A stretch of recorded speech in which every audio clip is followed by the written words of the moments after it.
বিসমিল্লাহির রহমানির রহিম।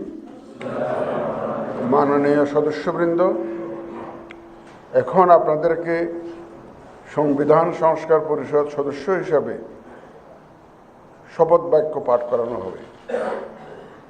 আপনাদেরকে অনুগ্রহ করে দাঁড়িয়ে শপথ পাঠ করার জন্য অনুরোধ করছি।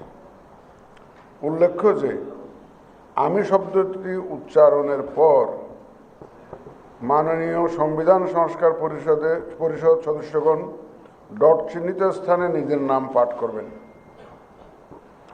আমি সংবিধান সংস্কার পরিষদ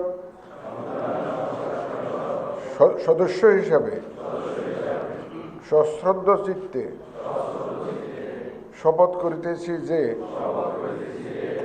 আমি যে কর্তব্যভার গ্রহণ করিতে যাইতেছি তাহা আইন অনুযায়ী ও বিশ্বস্ততার সহিত পালন করিব।